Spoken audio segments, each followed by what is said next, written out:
Hello, Sublation Media viewers. Thank you for waiting.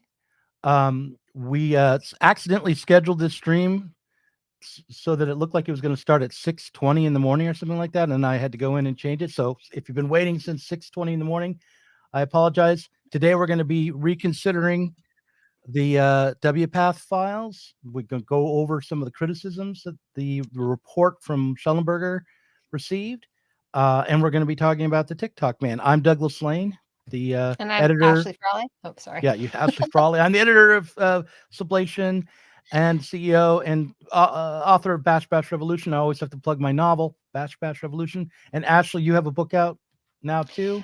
I do. So you gave a little pause there, and I was like, "Oh, it's my time to shine." No, Sorry, that's okay. I'm Ashley Frawley. I'm a sociologist, and I'm the author of 2 books. My most recent book just came out in mid-December, called "Significant Emotions." And word on the street, it's been nominated for an award. So if you go onto my Patreon, you can get a copy of it if you sign up for $15, and you can also be part of group Q&As every month where we all chat together, and you can hold me to the fire. All right. So this is the Sublation Magazine show. We'll see you on the other side of the intro. In the case of nuclear or radiological fallout, people living around potential targets such as military bases and chemical plants may be advised to evacuate.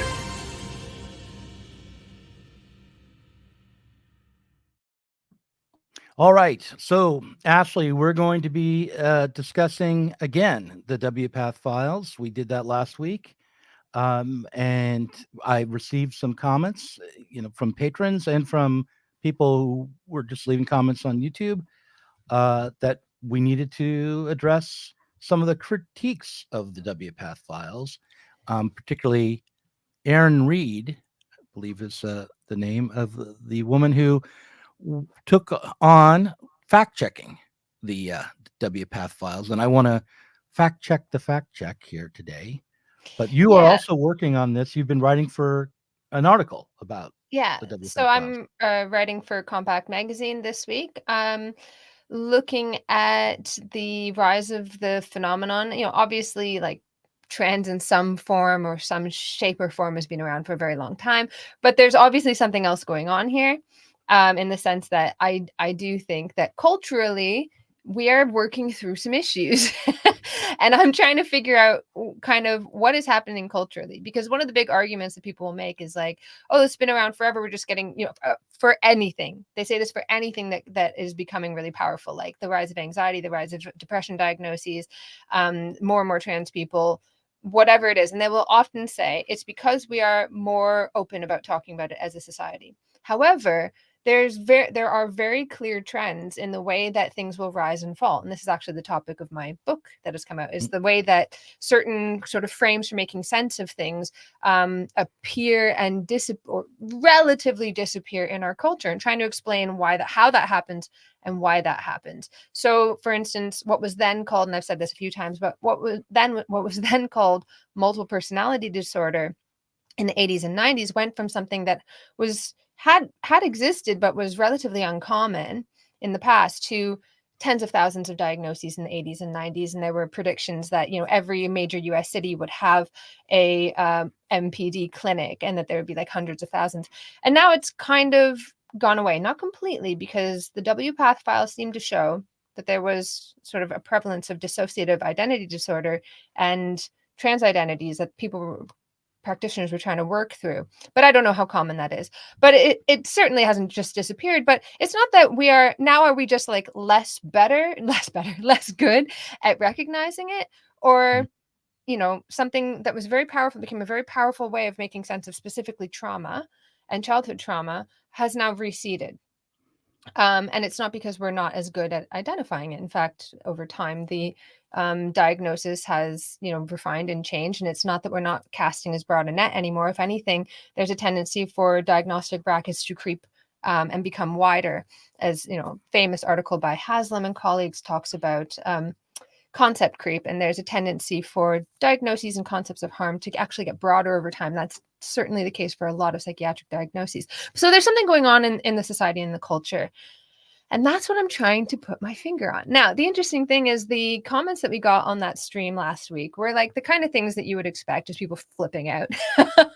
Mhm. And there were also people who were mad at us for being insufficiently critical of the notion that gay people may be encouraged to think of themselves as the opposite gender because they are like effeminate or masculine, this sort of thing. And we had a few gay commenters that were saying that really took issue with So we trans weren't people. critical enough of the transgender Yes. ideology from their Yeah, perspective. from their Mhm, perspective, and mhm. that was being pushed on them in gay spaces, and that they were being told that they should sleep with, for instance, trans men, and that they had a penis fetish and that sort of thing, and they really resented that, and so that we had some critique from that angle. And I think that's really interesting. So today I Mhm, spoke with, we'll show you a clip from this, but I spoke with Robin Moira White, who is a trans woman and a barrister in the UK. mhm, And when I was talking to her, we kind of discussed the tendency now for both sides to become, well, not the tendency now, it's been a while, but like for both sides to be so incredibly polarized that you had Andrew Doyle getting hounded off Twitter by gender critical feminists who were mad that he was using someone's preferred pronouns. And you have equally people getting hounded off Twitter for not using preferred pronouns. And I just think there has to be some sane kind of middle ground here where we can mhm, kind of discuss, like, it's a pretty big deal that we are redefining what it means to be a man or a woman. We're going through this as a society. It has pretty profound impacts. Like, are we being literal here about sex? Like, is someone actually changing sex? What does it mean to change gender? And if you mhm, like don't literally like pick a side, say a mantra, you're gonna get a pile on. And that's not conducive to good policy making or like us kind of dealing with each other as a society or in a mhm. society. So anyways, that's kind of where I am in my headspace at the moment. Yeah, well, last week, it one of the things I was trying to do in this with the stream, and I'm not sure to the degree to which I succeeded, and perhaps the reason why was because my intention or my aim was incorrect, but was to distinguish between claims of medical malpractice and the issue as a medical issue, and the cultural or philosophical or political aspects of the topic. So I thought it was possible that gender affirming care as a model was in error, amounted to malpractice, just as the WPATH files suggested. And they went so far as to compare it to lobotomies, which were very popular in the mental health arena for a time in the 20th century.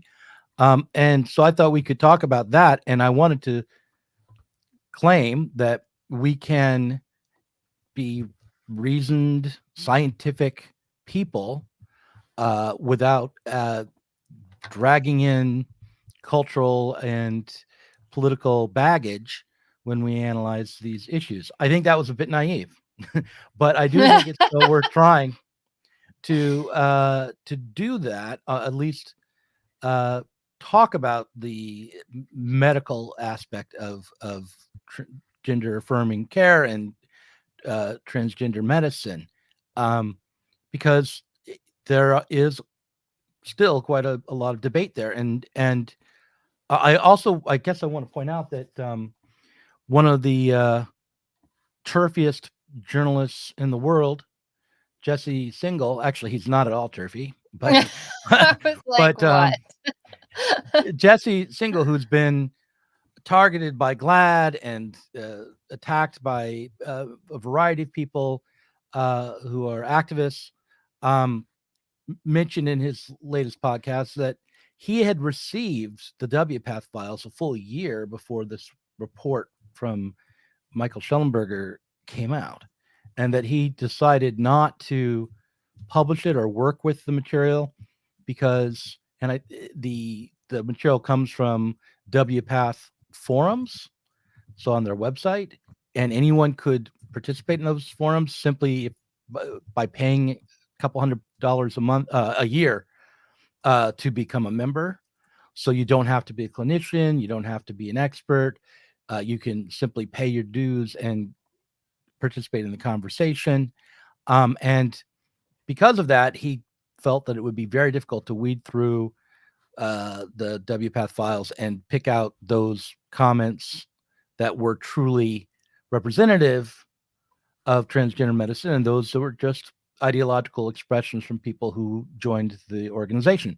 I think that because of the way it was curated, you can at times certainly distinguish between clinicians and others in the WPATH files. But I think it's worth noting that the WPATH files are journalism, but it's a journalistic report, but it's also kind of coming from an activist corner, people who have a very definite perspective. And so you have to look for confirmation bias as you go through them. And that's what this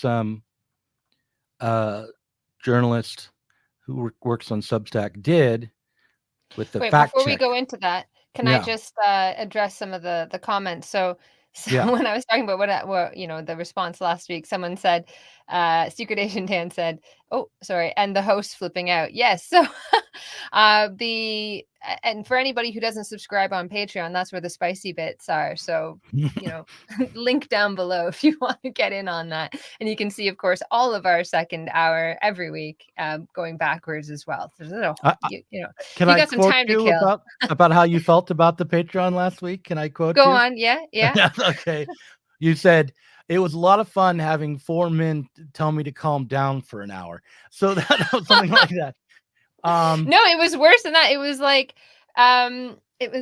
so what if it's male sexuality? Like, get over it, prude. Like, that was geez, ladies, just loosen up. Feminism is over. Yeah, it's don't you know feminism is just giving I've into used what that men line at want? Be so many free, bars, baby. Like, Hey, baby, that was the feeling that loosen I up. was Feminism is getting. over. No, That's no, like it was on like, my no, Tinder profile. feminism means come jump on my, essentially, and don't have so many hang-ups. Like, anyway, that was No, kind I of missed the 70s. I wasn't even the around then, feeling. really. But go, But no, go ahead. because I have sympathy for Mhm. this worry that a lot of women have. Like, first of all, I think there are a huge range of, not I think, I know there are a huge range of reasons why people transition.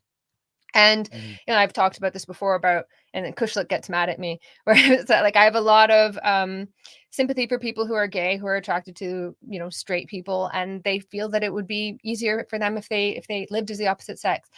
you know, I have a lot of sympathy for that. I have a lot of sympathy for like people like Buck Angel who, say I am a female and I wanted to live as a man, even though when she was a butch lesbian, she was a feminist and he is now living as a man.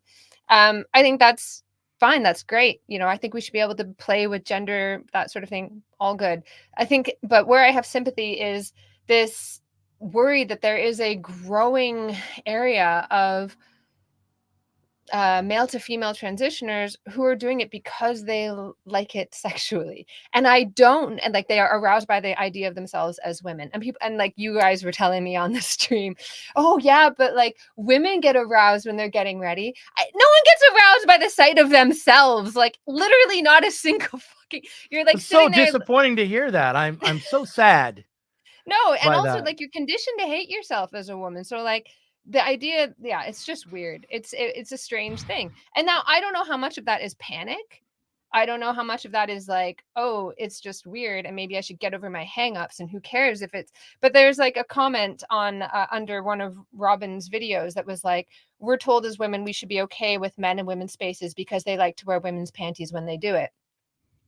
And like, I think it is wrong to just dismiss people as backward relics of a bygone past for being uncomfortable with people in their spaces who are doing it because they get a sexual kick out of it.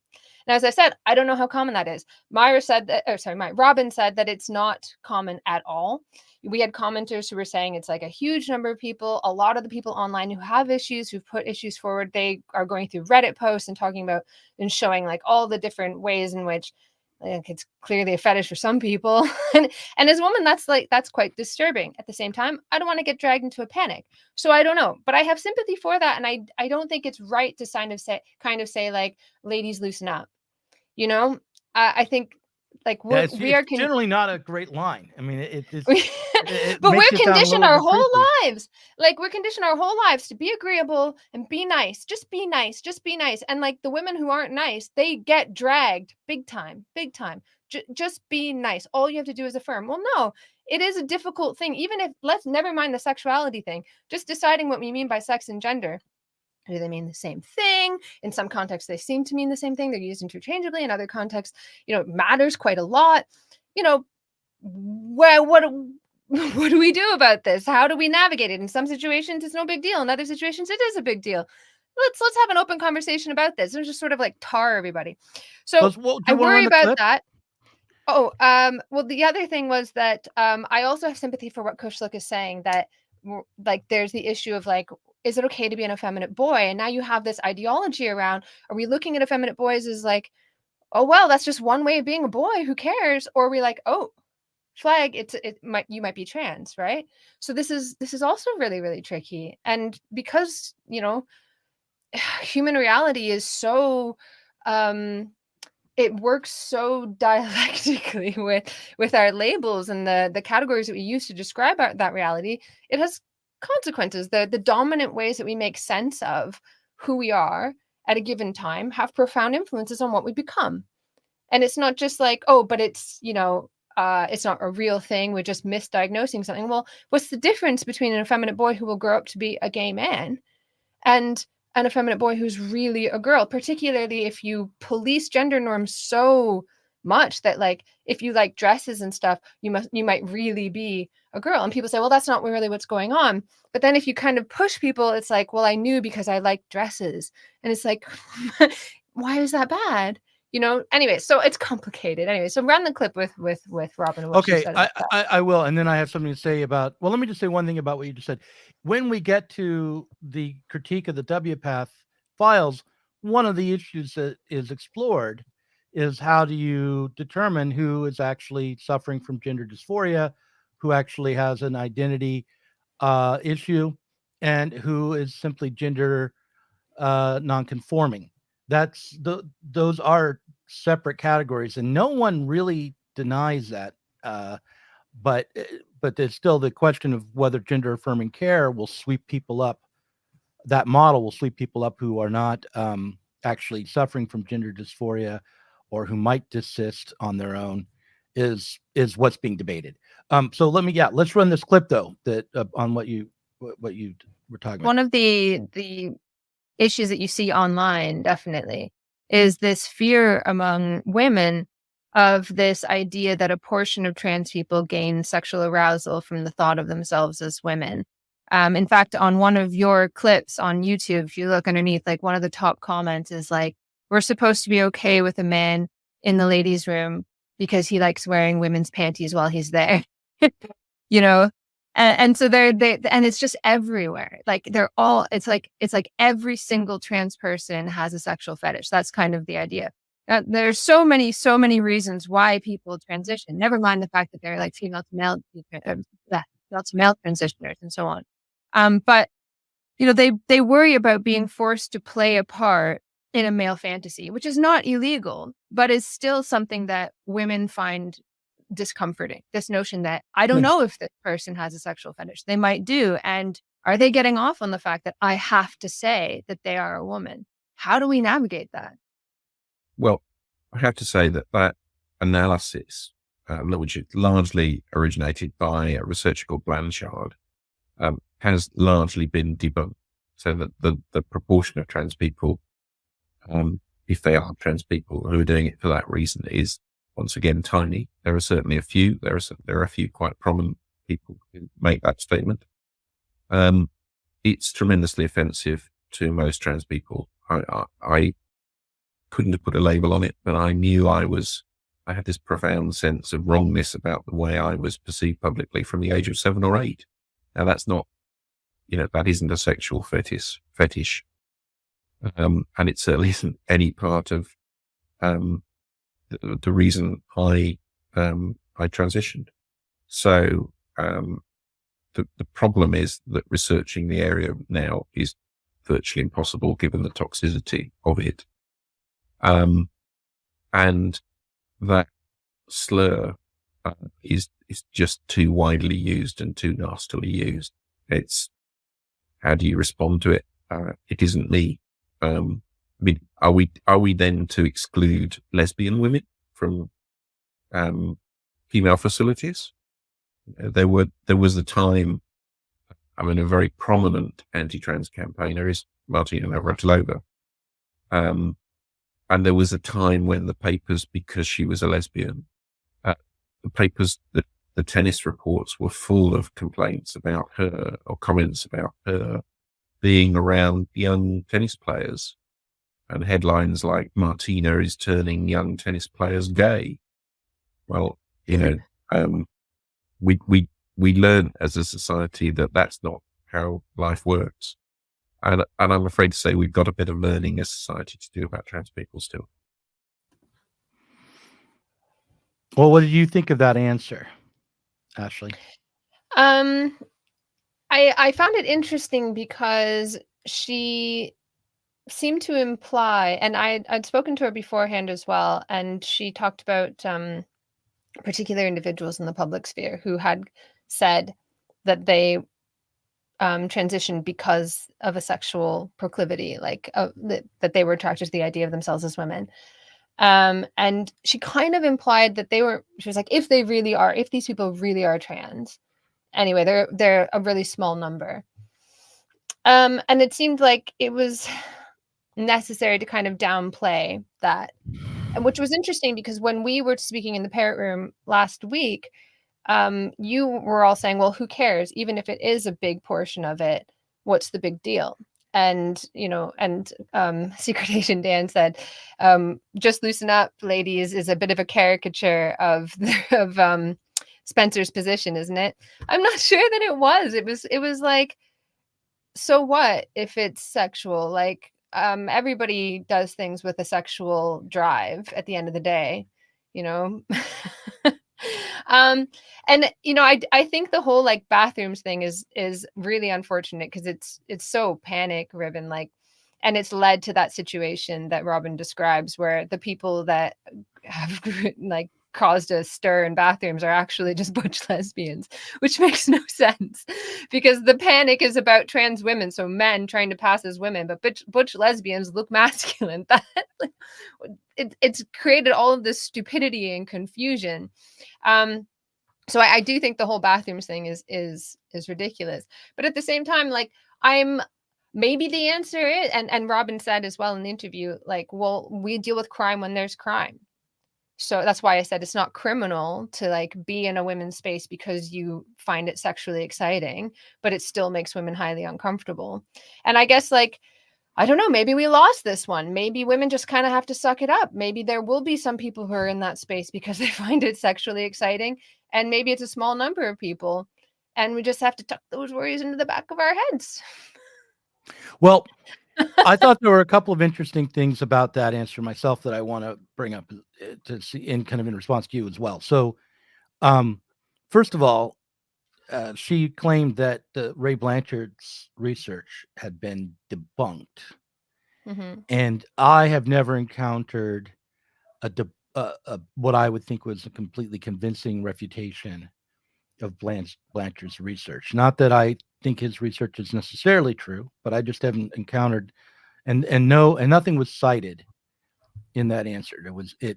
So without more information, my temptation is to think that in Blanchard's research hasn't been debunked. And the reason why I think that is because the way in which the question has been dealt with historically has been antisocial and unethical. So like J. Michael Bailey wrote a book. I forget the name of it. It was something like The Man Who Would Be, I think it was The Man Who Would Be Queen. And he used Ray Blanchard's research to provide the theoretical backbone for what was a popularized accounting of the lives of transgender women or trans women, men who became women.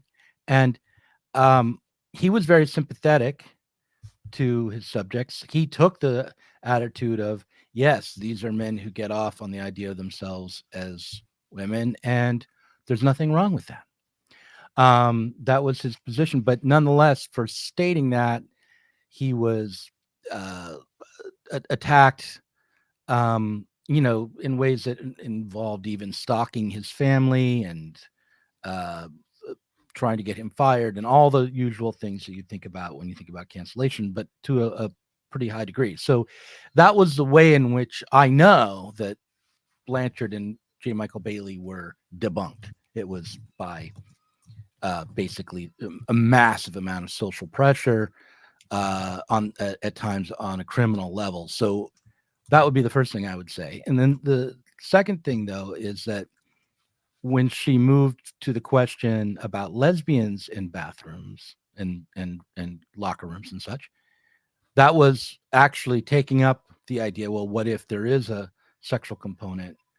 And the question is, why would women be less comfortable? Would women be straight women be made uncomfortable with the idea that some of the women in the locker room are attracted to them sexually and are enjoying sharing a space with them and seeing their bodies? And is, as a lesbian woman in a locker room, a problem in the same way that a trans woman who's autogynephilic would be a problem? And so that was, what did you make of that question, Ashley? I don't know. I mean, like, there aren't that many lesbian women who rape women, so like, Right. I, So I can kind of see it. the problem is not that they're having a sexual enjoyment privately in their head, being there and looking at other women, but rather that the additional threat of rape is in the background when it's I don't know. trans woman. I don't know if that's like, I'm just saying perhaps that's what they would say. The other thing would be the whole purpose of being there as a woman is sexualized. Do you know what I mean? Like, a lesbian woman goes about her life as a lesbian woman, whereas the idea is that the whole persona of being a woman is its sexuality. So being in that space. Now, I'm not saying that this is my argument, but if you look at the YouTube videos, if you look at the comments that I mentioned under, for instance, Robin, who's very brave, goes on to GB News. She said that was the 569th interview that she's given, was the one with me today. You can see the comments underneath there, like, that them being there is to get off, like that they get off on you having to call them ma'am. And so it's that coercive element to it, the fact that you can't say shit about this, that is so thrilling. And that's the thing that pissed a lot of people off, and that piqued a lot of people. Like the whole, like, Yaniv, what was the Jessica Yaniv thing? People are like, oh well, he was just putting it on. But it wasn't, like, certain whether or not, even to this day, like, am I misgendering her, him? I don't even know. So people were like, disavowed him, but then, like, I don't know. Anyway, but If you were allowed to misgender whoever you wanted, and that was not going to come with severe either social or even legal consequences, would you be less upset about transgender women who are sexually aroused by the idea of themselves as a woman? whom, if I was allowed, me Yeah, personally, if I was allowed if to, everyone, I don't care.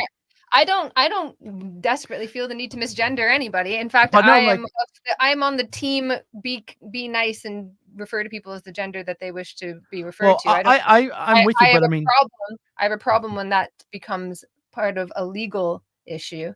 That's when I think it starts. If it's not like harassing somebody, and it's just misgendering because of a belief system. I don't know. We haven't worked this out as a society, but I would err on the side of, as I always do, on freedom of speech and freedom of conscience, even though I would say I would prefer that people be kind. But anyways, on that particular issue with Jessica Yaniv, he was, like, specifically getting off on the fact that these women had to treat him as a woman, and taking them to court. And he was, like, incredibly empowered by this, because he was, like, all his life a beta male, thrown out of, like, spaces, out of society. He would try it on with girls and they were constantly rejecting him. Now he had this new kind of power and he lorded it over people. And there was nothing that these women could say. They all had to go to these women that he accused of like discrimination. They all had to go to like a human rights tribunal, spend the money, go through the hell. Like this woman was describing how she just laid on the couch, like in a blur. She couldn't take care of her children. Her life was utterly destroyed by Jessica Yaniv because he was getting off on this. And I don't even mean this in that like autogynephilic way. I mean this in like just an asshole kind of way. That Like he was a getting off. sadist. Yeah, he was He a was- sadist Mhm. of like being able to stick it to women.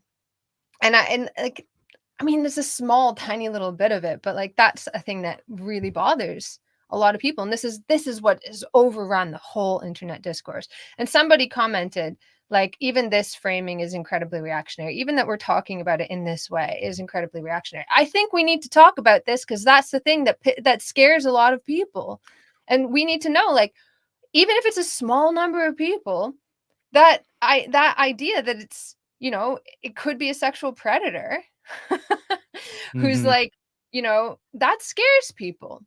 And like, and I think too, that was always going to be, just discursively, that was always going to be an issue because we just had the Me Too movement right before the trans issue blew up. And it was like Me Too went so far in sort of really souring some of the relations between men and women. You were never going to have women just suddenly be like, yeah, I'm okay, I'm cool with men, around me when I'm vulnerable because now they say that they're women. And I'm not saying I believe this, because I thought Me Too was, there were lots of issues with Me Too, but you could just see discursively in the culture that was always going to become an issue. That was always going to become an issue. So I think we should be able to discuss this openly. And if it is a small number of people, how do we deal with this? Like, how do we make sense of it? And as I said, maybe the way to deal with it is like, oh, well, it's probably a small number of people, so who cares? And if somebody commits a crime, then you deal with it when somebody commits a crime. It starts to become a little bit trickier when we talk about things like prisons, we talk about things like sport.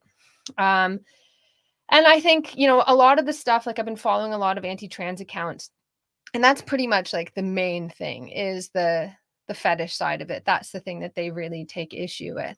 And they will put up things from like Reddit, where like my partner is trans, that Reddit.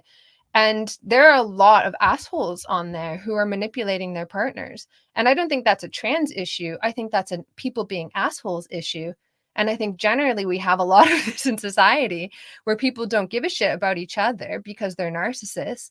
And I think we should be able to criticize people when they're being bullshit narcissists, regardless of what mental health problems they claim, regardless of what other labels they claim, regardless of whether or not they're trans. I think we shouldn't allow people to use flags and diagnoses and so on to excuse what is shitty narcissistic behavior. I think this is probably one of the things that maybe we could do is like, it's okay to call people assholes when they're being assholes, even if they're discovering their true selves in the process. Yeah, it's sad when your true self turns out to be an asshole. And I can tell you from experience. No, okay. Listen, I want to segue. Like, I feel like there's so much that we could talk about there. And one of the things I definitely want to, about what you just said and some differences I have with what you just said, I do feel like male sexuality is this problem that is the culture is trying to deal with. You Yes, said something I think it's a earlier big on part of that, it as well. oh, you said we're redefining what it is to be a man and what it is to be a woman, and and that's brand new. Or you may not have said it's brand new, but it's a very big deal for the culture. And I feel like I was born in 1970, and I was born at a time when the culture was trying to figure out what it meant to be a man and what it meant to be a woman. And my entire life, it has been a constant back and forth on that question, amongst many others. So I would just remind myself and you and everyone that the problem of gender roles, or what it means to be a man and what it means to be a woman, is not a new one, and it is I think a product of our freedom under capitalism. So this contradictory form of freedom, but nonetheless a kind of freedom that we experience as a crisis. What's different now is we're trying to redefine what it means to be male and what it means to be female, and I somehow. meant legally when I was saying that. I meant Mhm. legally. like when we talk about like, okay, well, what does this mean for all intents and purposes? We're working that out. But yes, I mean, I used to say, when I talked about why like mental health labels have become so powerful, I used to, for years before this transition came out, when I was public speaking, I would always say, what does it mean to be a woman? I don't know. What does it mean to be a man? I have no idea. So where do you find these things? In self-help books, in 10 steps, da da da da da. Now, you know, there's another sort of discourse that is trying to work through all of this stuff, probably instigated by Me Too and this kind of rejection. Like I was on Twitter X, whatever, talking to, or I commented on Swoletariat's post because someone criticized him for being like toxic masculine for having his squat numbers in his bio. And I was like, oh, I'm sorry. Is squatting like masculine? I was just taking the piss, but I'm offended by this. And he was like, no, it just shows that you are like insecure, toxic, blah, blah, blah. And I was like, okay, so it's okay for me as long as you have the opposite machinery to that toxic thing. So it's okay for me to post my squat numbers because I'm a woman, but it's not okay for him because he's a man. So it's like during the whole like Me Too and feminism coming up, I remember somebody posted a meme that showed like a boy taking a truck off the shelf, and it was like, no. And they showed a girl taking a truck off the shelf, and it was like, yes. You know, or like a boy playing with a doll, or a girl playing with a doll, no. Boy playing with a doll, yes. So it's like we're still with these gender roles. We've just swapped them. So someone was really on my case for like a week, and I was trying to stay off Twitter too because this fucking cesspool. And this person just kept, basically he wanted to argue with Meghan Murphy, but he was coming for me because I was more accessible, I suppose, and I was responding because I'm stupid. Anyways, and he kept saying like, why do you want to police gender roles? Why do you want to make people like have, you know, act in the way that they are for the gender assigned at birth? I'm like, I don't care. You can be a feminine, quote unquote, feminine man. You could be a butch woman. I don't care. I think that's great. The idea that you like, so it's like, you can be like, you can play out these gender roles totally toxically or whatever, totally by the book, as long as you have the opposite genitalia, that's fine. You know what I mean? I think it's that we're not really working through this stuff necessarily. I think there's some people, I think there's some people who are sort of like playing with gender, that sort of thing. But every time you kind of push, well, what does this all mean? It winds up coming back to these gender roles. And it's so weird and so foreign to me because I came from this world like you, where all of this stuff seemed to not matter that much anymore. And what we were fighting for was that it didn't matter that much, that there had to be something in society that allowed you not to be bound by your genitalia, right? Like, why would we fight for things like childcare? It's so that because I have to breastfeed, or against the pressure to breastfeed as well, that I don't fall behind in my career, you know, or because I'm socialized in a particular way as a woman, I don't fall behind in my career, which has fucking happened too, by the way. I'm very angry at men this week. Anyway. Anyway, and so it's just such a strange, like people think that we are fighting against gender norms. No, we haven't. We just swapped them around. That's not. Oh, yeah. Well, let's listen.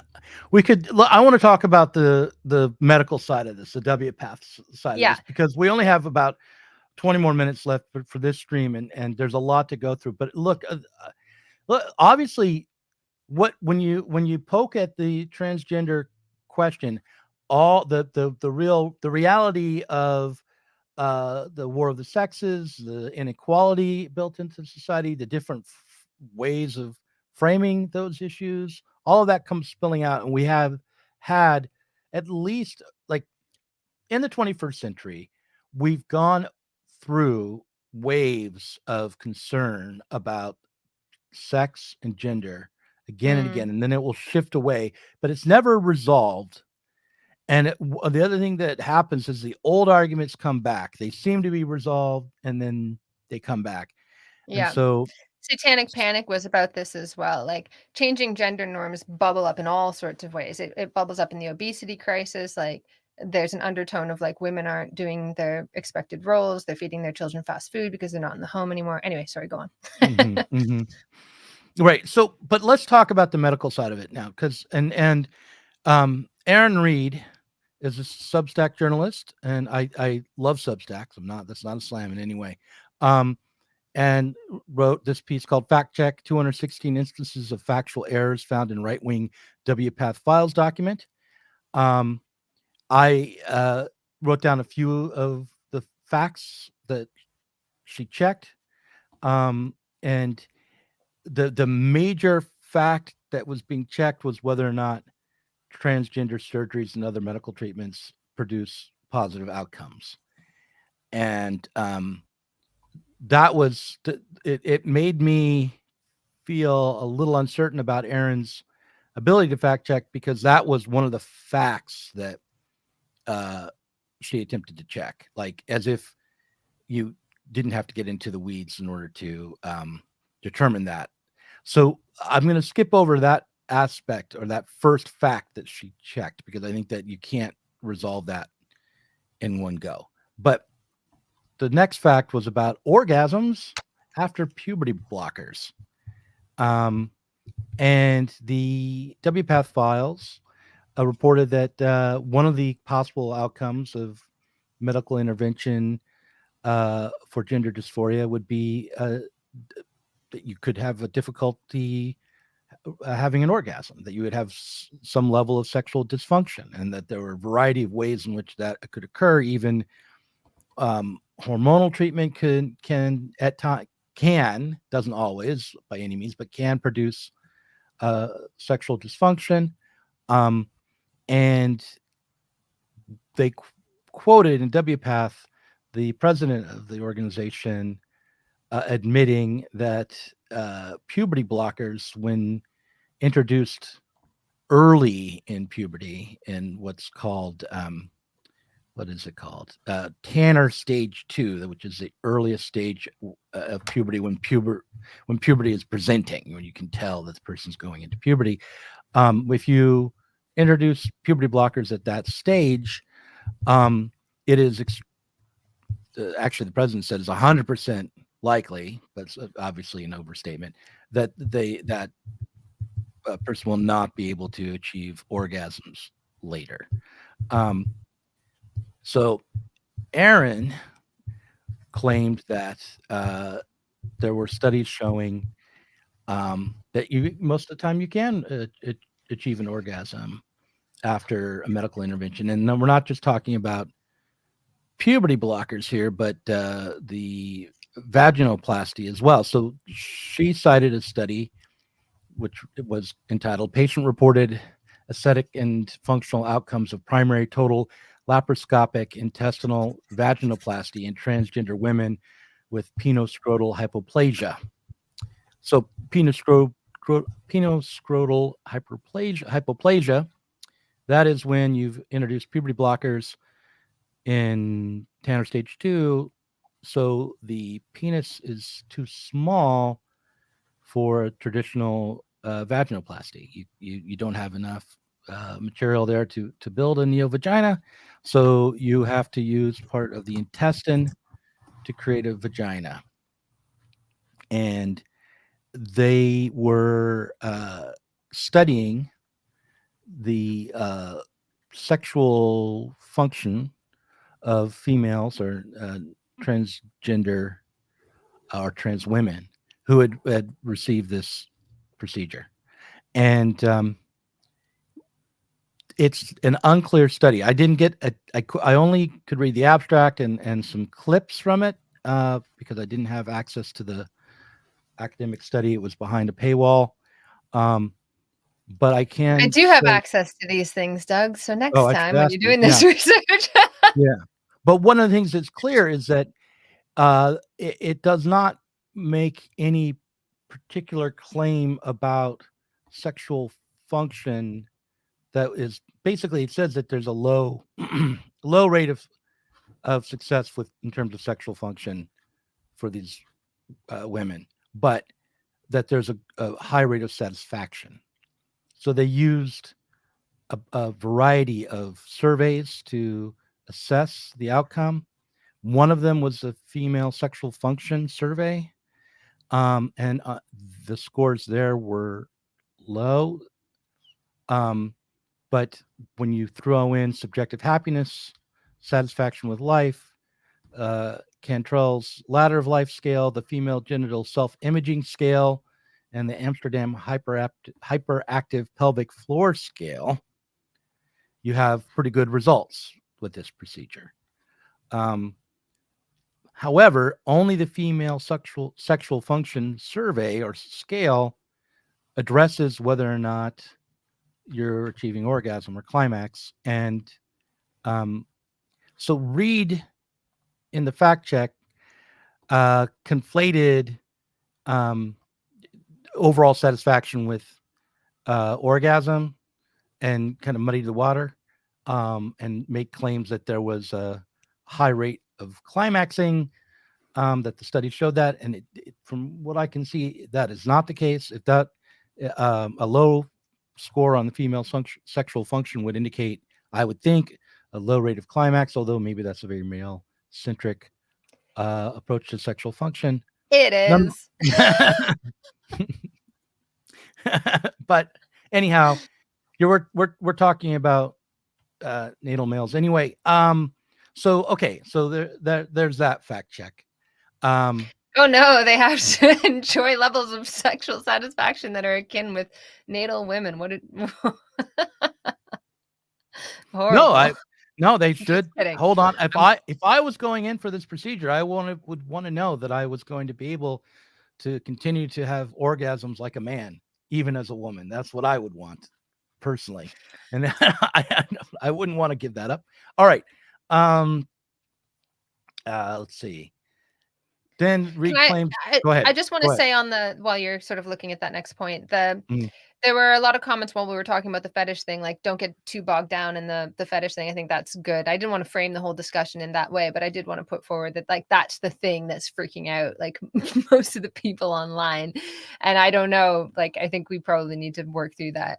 And just not just fully say, someone commented saying, oh, not all women have such a conservative view of sexuality, Ashley. And again, it's like, so that it's conservative to have an issue with someone in your space possibly getting off on that. Like, I don't think that's conservative. I think like generally I would like to consent to being part of somebody's sexuality, but whatever. I don't know. Maybe I don't have that right to do that. I honestly don't know what the answer is to that. Maybe it's just like such a small and significant thing. It's no big deal.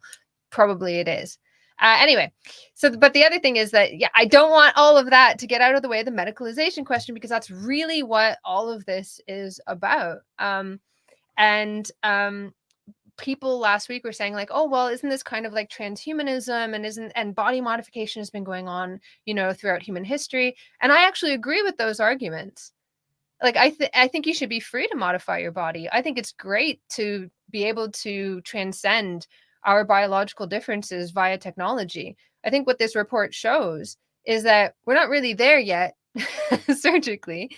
There are a lot of things we need to worry about with these kinds of surgeries that we should be open and honest about, and not just sort of like talk about it like it's all rainbows and so on. Because I know that there are some detransitioners who are angry that they were not really told the full thing, the full like, it was just, oh, this is such a great thing. Oh, don't worry. It's not a big deal, this problem that you're going to have. And I think we should be like real about that. But also we should treat it as though it is body modification, not like you will kill yourself if you don't have this. It's affirming your true self. No, you want to live as the opposite sex. There's nothing wrong with that. You want to modify your body to make it easier to do that. There's nothing wrong with that. I think the whole ideology that often goes with this can be a problem, and it can interfere with people making an informed choice about what they're actually doing. They are modifying their body to live as the opposite sex. And they may be willing to live with the range of side effects that come with that. That's fine. But like I was saying to Robin, like I injured my knee some years ago, because Robin always uses the example of knee surgery. Like knee surgery has a really high dissatisfaction rate, something like 30%. And the reason why that is because it's not a great surgery. So I injured my knee years ago, and it caused me a lot of problem. I've got muscle atrophy. I fall down flights of stairs. Like I almost fell down a flight of stairs while I was holding my baby. It's a real big problem. And I went to go like get it surgically fixed, and the doctors told me not to. They said, like, don't do it. It's going to introduce all kinds of problems later in life. because it's not a great surgery. So like, you know, or people who are with children who were going through premature puberty before puberty blockers were being offered to trans children, at least to the extent they are now. And it's a bit iffy, like, and unclear exactly how many children are actually being offered this, at least in the UK. But they were like, you know, don't touch this stuff. It's serious business. Like, it can cause osteoporosis and things like that. Like, really think it through if you want to put your child through this. Like, puberty at that age might be better than putting your child through this stuff. So I think we just need to be a little bit more real about what's going on here. And I feel like any kind of reluctance, or like in the WPATH files, they even talk about like, oh, well, the whole thing about doing an extensive what do you call it? Examination with somebody, to make sure this is really what they want to do. Oh, even that is causing inequalities in care. We should, lower the burden, lower the threshold, that is, of what it takes to actually get this kind of treatment. It's life-saving treatment, that sort of thing. It was just like full steam ahead. And I feel like at best, I think it's, let's just slow down a little bit here and really be real about what we're talking about. These are quite serious surgeries with lifelong effects.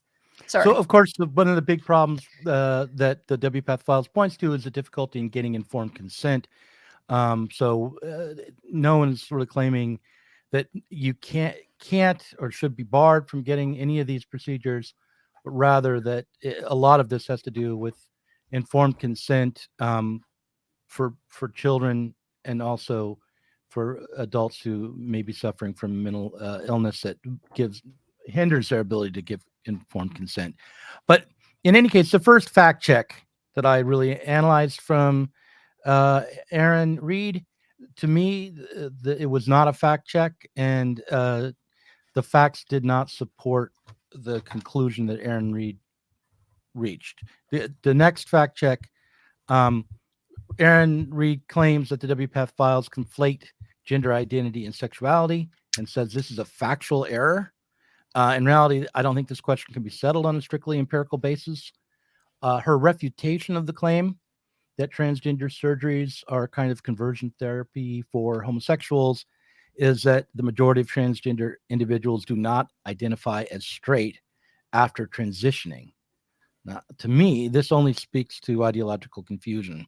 So, for example, if a trans man is involved with a lesbian woman after transitioning, the question is whether or not that trans man is gay or straight. So like that's not something you can easily resolve. That's a vexing question. Often enough, a trans man who's involved with a woman might not want to identify as straight. Certainly in the Pacific Northwest, he wouldn't. On the other hand, if that person, that trans man came from a family that was very religious and not at all accepting of homosexuality, it nonetheless might be a way for them to gain acceptance from their family to have transitioned, so they would appear straight. When everything is being made queer, then it's very difficult to make these determinations in a clear way. So I don't think you can separate out sexuality from gender identity. I don't think that the fact that many trans women or trans men identify still as queer or gay afterwards, it sheds any light on the issue at all, especially when you consider that just by being trans, you're officially now part of the LGBTQRST community, and therefore gay, regardless of who you sleep with. So that the fact that Reed tries to fact check this with that argument, to me, indicates that, at least on that point, she wasn't being very serious. Reed attempts to debunk the claim that the majority of gender dysphoric children would naturally desist if not affirmed, by claiming that the studies that demonstrated this were methodologically flawed. Specifically, they included patients who did not fully desire to transition, she says. She provides no citation to validate this claim of a methodological flaw, but looking at the study, I see that it was specifically aimed at discovering what factors led to persistent gender dysphoria, and concluded that the intensity of gender dysphoria at an early age, so both intensity of gender dysphoria and how long it had been present, were important predictors, and that they should be used as a metric so that you don't bring into medicalization patients who may not actually ultimately desire to transition, who are simply having some gender confusion, or who are gender nonconforming. So the point of the study itself was to try to create metrics to differentiate between different kinds of people who are having some distress around gender. And so that it would make sense that it would include people who might not report having wanting to transition after a while. After all, they've desisted. So, this again to me indicates that Reed isn't being particularly thoughtful in her debunking efforts here. See that I think I'll leave it there. But the point is, overall, the attempts to debunk have often been just repetitions of orthodoxy, which the orthodoxy on trans issues often isn't coherent, and that's led to so much of the skepticism about a treatment, which in some cases may be absolutely vital. But I do think it's important to take the WPATH files seriously, and to give a serious critique rather than repeat orthodoxy. I have other points that I could bring, but I we're about 4 minutes to the end, so Yeah, let's go into those. Let's continue rethinking Reed's rethinking of the WPATH files in the parent room, and we'll answer some of these. I was just sort of throwing up all the comments on the screen.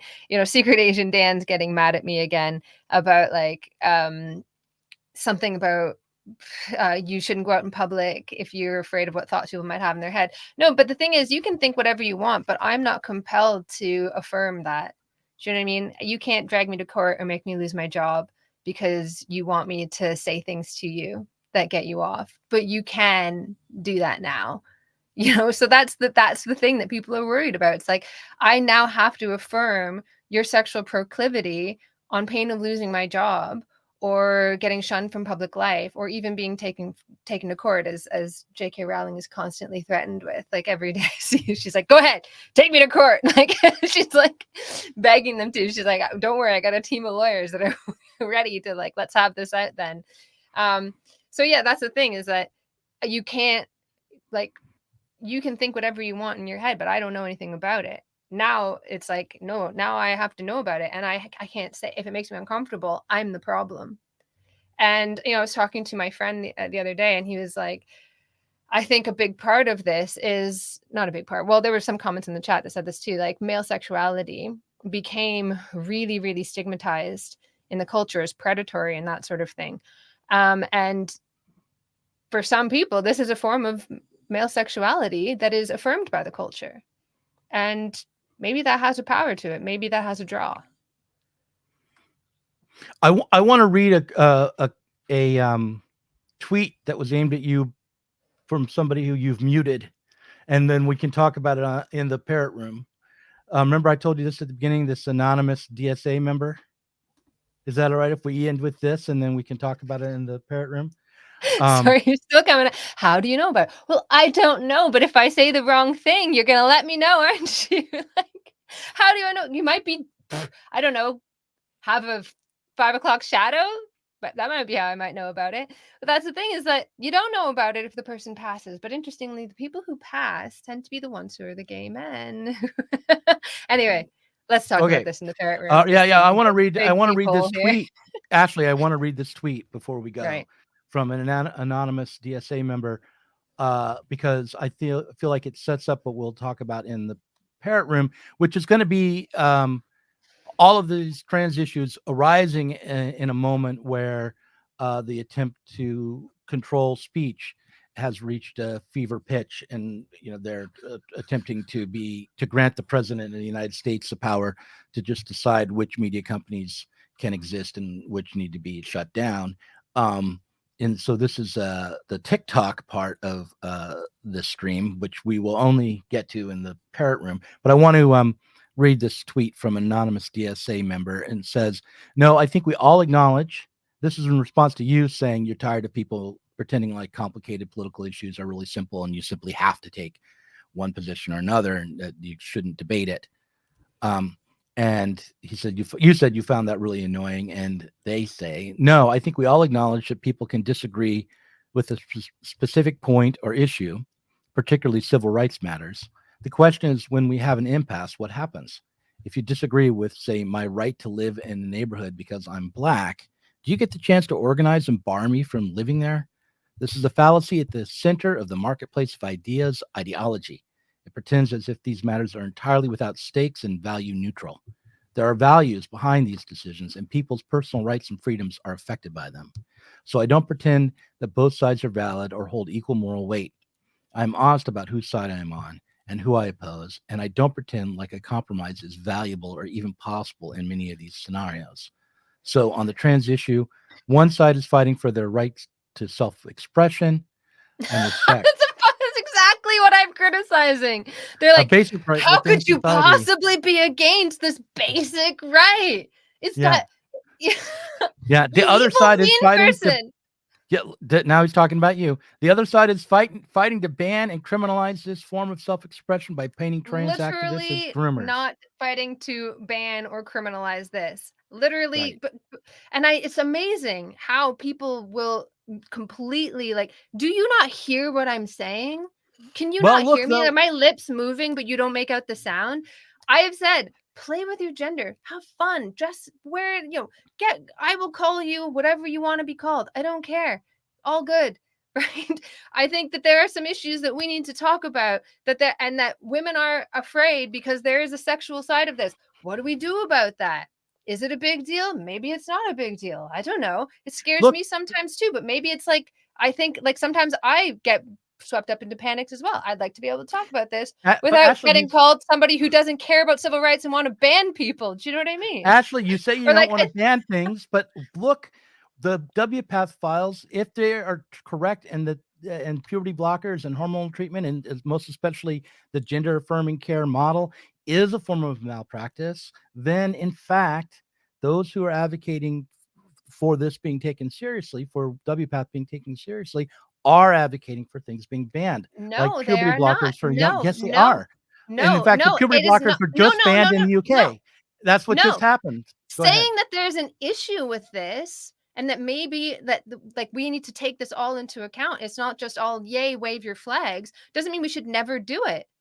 I never said that we should never do it. No, I know, but they are being banned. Yes. Yes, And this is the problem when we don't have an open conversation in society, when there's absolutely no middle, and it's not being banned, by the way. And Robin clarifies this in my podcast. But anyway, it's not. The fact that we are having we need to have open conversations in society, because what happens is when the other side gets the upper hand, they crush things, and there's no fucking middle ground. You just get bans on everything. What I'm saying is there must be a middle ground between fucking getting the police on people's backs to force them to say your pronouns and banning this shit, and taking kids away from parents for not affirming, and taking kids away from parents for affirming.